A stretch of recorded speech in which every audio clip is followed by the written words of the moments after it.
حضرت علی رضی اللہ تعالیٰ عنہ میدان سے گزرتے تھے اور جب اپنی فوج کے جو مقتول تھے، شہید تھے، ان کو دیکھتے اور کہتے یہ جنتی لوگ ہیں جو شہید ہو گئے.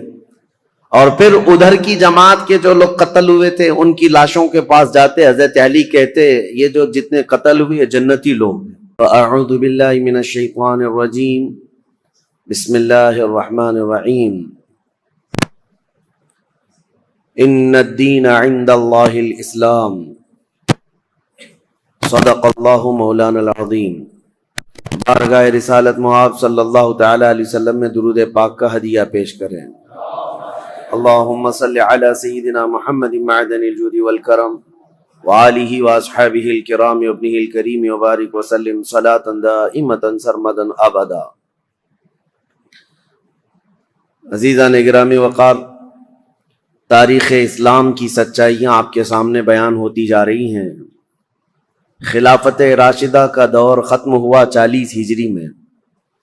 چونکہ نبی مکرم مخبر صادق رسول اکرم صلی اللہ تعالی علیہ وسلم کا فرمان علی شان بھی تھا، الخلافت بعدی 30 ثم الملوک، میرے بعد خلافت 30 سال رہے گی پھر بادشاہت آ جائے گی. تو یہ جو خلافت ہے اس کو خلافت راشدہ کہا جاتا ہے. اس کے بعد جو آئے ان کو بظاہر خلیفہ تو کہا جاتا ہے، لیکن اس حدیث پاک کی روشنی میں خلفائے راشدین کے بعد جو آئے ان کو بادشاہ کہا جاتا ہے. کیونکہ خلیفہ جو لفظ ہے یہ بہت ہی بامعنی لفظ ہے، اور خلافت جو جس کو زیب دیتی ہے اس کے اندر بہت سارے گر ہونی چاہیے، بہت سارے ہنر ہونے چاہیے، بہت سارے اخلاق حمیدہ ہونی چاہیے. خلافت راشدہ کا جو دور ہے 30 سال چلا، یہ اسلام کا سنہری دور ہے، بلکہ اس کو خلاصہ اسلام کہا جاتا ہے.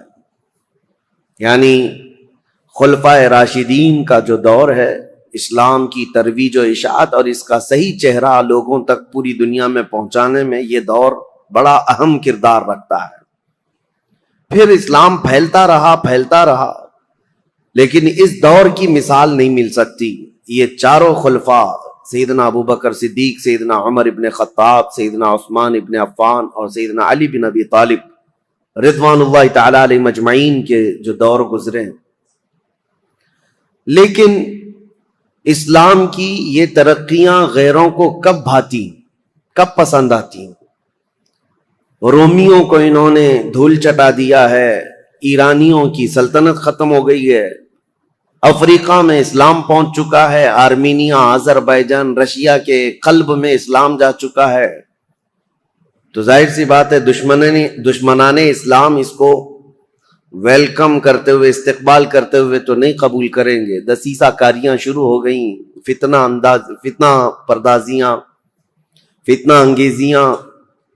جو چھپے ہوئے لوگ تھے، بظاہر مسلمان تھے لیکن اندر سے وہ کافر تھے، ان منافقین نے اسلام کو نقصان پہنچانے کے لیے کوئی بھی حصہ چھوڑا نہیں.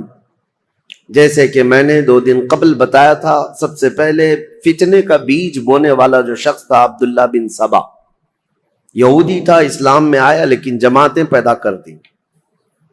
اب خلافت راشدہ ختم ہوتے ہوتے ہی مسلمانوں میں جماعتیں آ گئی تھیں. یعنی مولا علی کرم اللہ وجہہ الکریم کا جو انتقال ہوا، آپ کی جو شہادت ہوئی، تقریباً 3 خلفاء کی شہادتیں ہوئی. حضرت عمر بھی شہید ہوئے، حضرت عثمان بھی شہید ہوئے، اور حضرت علی کرم اللہ وجہہ الکریم یہ بھی شہید ہوئے. لیکن فرق یہ ہے کہ خلیفہ دوم حضرت عمر کی جو شہادت ہے وہ ایک غیر مسلم مجوسی کے ہاتھوں ہوئی، جو آگ کا پجاری تھا، اس کا اسلام سے لینا دینا نہیں تھا، اور اس نے اپنی ذاتی رنجش میں قتل کیا ہے. لیکن حضرت عثمان کا قتل مسلمانوں کی ایک باغی جماعت نے کیا، اور حضرت علی رضی اللہ تعالیٰ عنہ کا قتل بھی بظاہر مسلمان کہلانے والے تھے لیکن وہ کافر ہو چکے تھے، خارجی. لیکن نام کے وہ مسلمان ہی تھے، عبد الرحمن بن ملجم جس نے قتل کیا۔ تو اب یہاں سے آپ اندازہ کریں کہ مسلمانوں کے ہاتھ سے جب اتنے بڑے دو خلیفہ قتل ہو گئے، شہید ہو گئے، تو پھر فتنہ پیدا ہو ہی چکا تھا، فتنہ عروج پر تھا۔ دو جنگوں کا ذکر کل میں نے کیا تھا، ایک جنگ جمل اور ایک جنگ صفین۔ یہ جنگ جمل جو ہے سیدہ عائشہ صدیقہ رضی اللہ تعالیٰ عنہا تشریف لائی تھی اس جنگ میں، اور پھر وہ صلح ہو گئی، واپس وہ چلی گئی، حضرت علی بھی گئے، لیکن غلط فہمی سے دونوں فوجوں میں لڑائیاں ہوئیں اور دونوں میں صحابہ بھی شہید ہوئے ہیں۔ اس جنگ کے بعد ایک اور جنگ ہوئی تھی جس کو جنگ صفین کہتے ہیں۔ یہ حضرت امیر معاویہ ملک شام سے نکلے تھے، چونکہ میں نے بتایا تھا آپ کو کہ حضرت عثمان غنی کے قتل کا بدلہ لینے کا سب سے زیادہ جو اعلان کر رہے تھے اس میں حضرت امیر معاویہ تھے، کیونکہ خاندان ایک ہی ہے، حضرت عثمان کا خاندان بھی اور حضرت امیر معاویہ کا خاندان بھی ایک ہی ہے۔ تو خون عثمان کا قصاص، بدلہ، اس نعرے سے وہ اٹھے تھے، اور اس کے بعد جنگ جمل کے بعد حضرت امیر معاویہ رضی اللہ تعالیٰ عنہ بھی فوج لے کر کے نکل پڑے تھے۔ حضرت علی کرم اللہ وجہ الکریم نے بہت ساری صلح کی کوششیں فرمائیں، خطوط لکھے، لیکن جواب میں صرف ایک ہی جواب آتا تھا کہ خون عثمان کا بدلہ چاہیے۔ یہاں تک کہ ایک بڑے صحابی ہیں جریر بن عبداللہ بجلی، یہ گئے اور حضرت امیر معاویہ سے انہوں نے کہا، کیا آپ کو یہ نہیں معلوم کہ علی بن ابی طالب رسول اللہ صلی اللہ علیہ وسلم کی قرابت داروں میں سے، خاندان میں سے، اور صحابہ میں وہ افضل ترین ہیں، پھر آپ کس طرح سے ان کے لیے جنگ کا ارادہ کر کے نکلتے ہیں؟ کیا آپ یہ سمجھتے ہیں کہ علی بن ابی طالب نے عثمان کا قتل کیا ہے، عثمان بن عفان کا قتل کیا ہے؟ حضرت امیر معاویہ نے کہا، نہ، میں ان کی فضیلت کا بھی قائل ہوں، وہ رسول اللہ صلی اللہ علیہ وسلم کے رشتہ دار بھی ہیں، یہ ساری چیزیں اپنی جگہ پر، لیکن حضرت امیر معاویہ کی ایک دلیل یہ تھی، کہتے ہیں ہاں یہ بھی میں سمجھتا ہوں کہ اگر علی بن ابی طالب نے عثمان بن عفان کا قتل نہیں بھی کیا ہے تو قاتلوں کو ہمارے حوالے کیوں نہیں کرتے؟ جنہوں نے قتل کیا ان کو ہمارے حوالے کرے۔ تو حضرت علی کرم اللہ وجہ الکریم کے پاس انہوں نے خط لا کر کے دیا کہ امیر معاویہ تو یوں کہہ رہے ہیں۔ حضرت علی نے کہا، مجھ سے وہ لوگ ایسی چیز کا مطالبہ کر رہے ہیں جو میرے ہاتھ میں ہے ہی نہیں۔ حضرت عثمان غنی کے قاتل کون ہیں یہ پتہ ہی نہیں ہے، تو کیسے ان کے حوالے کیا جائے؟ اگر میرے قابو میں ہوتے، میرے قبضے میں ہوتے، تو حضرت علی کہتے ہیں سب سے پہلے خون عثمان کا بدلہ لینے والا علی بن ابی طالب ہوتا، لیکن معاملات نہیں سلجھے، یہ حالات بڑھتے چلے گئے۔ پھر حضرت امیر معاویہ جو لشکر لے کر کے نکل پڑے، اور ان دونوں جماعتوں کی ایک جگہ پر جا کر آمنا سامنا ہو گیا، ان جماعتوں کا مقام نہروان کے قریب۔ حضرت امیر معاویہ کے ساتھ جو فوج تھی وہ بھی بہت ہزاروں کی تعداد میں، اور حضرت علی رضی اللہ تعالیٰ عنہ کے ساتھ جو فوج تھی وہ بھی ہزاروں کی تعداد میں۔ لیکن حیرت کی بات یہ ہے کہ کچھ جو دور اندیش تھے، صحابہ تھے، وہ لڑائی ہونے نہیں دے رہے تھے۔ دونوں فوجیں میدان میں پڑاؤ تو کر لیں، یہ جمادی الاول کا شروع کا مہینہ تھا، اور جمادی الاخر آ گیا، یعنی 2 مہینے تک فوجیں وہیں پر رہیں، لیکن لڑائیاں نہیں آمنے سامنے۔ اور حتیٰ کہ حالات ایسے ہو گئے کہ ادھر کی فوج ادھر کے لوگوں میں آ جاتی تھی پانی لینے کے لیے، ادھر کے لوگ ادھر جاتے تھے پانی لینے کے لیے، تو دوستی بھی ہو گئی 2 مہینے میں۔ اور اس کے بعد رجب کا مہینہ شروع ہوا تو حرمت والا مہینہ، اس میں جنگ حرام ہے، تو جنگ بندی ہو گئی۔ 3 مہینے ایسے ہی گزر گئے، دونوں فوجیں میدان میں پڑاؤ ڈالی رہیں۔ پھر اس کے بعد حضرت علی رضی اللہ تعالیٰ عنہ اور حضرت امیر معاویہ رضی اللہ تعالیٰ عنہ دونوں کے درمیان یہ خط و کتابت بھی چلتے رہے، صلح کی باتیں بھی چلتی رہیں، لیکن جیسے کہ میں نے کہا سبائی فتنہ یہاں پر بھی موجود تھا دونوں جماعتوں میں، اور دونوں جماعتوں کو جنگ پر بھڑکانے کے لیے شرانگیز دونوں جگہ موجود تھے، بھڑکاتے رہتے تھے۔ اور اس کے بعد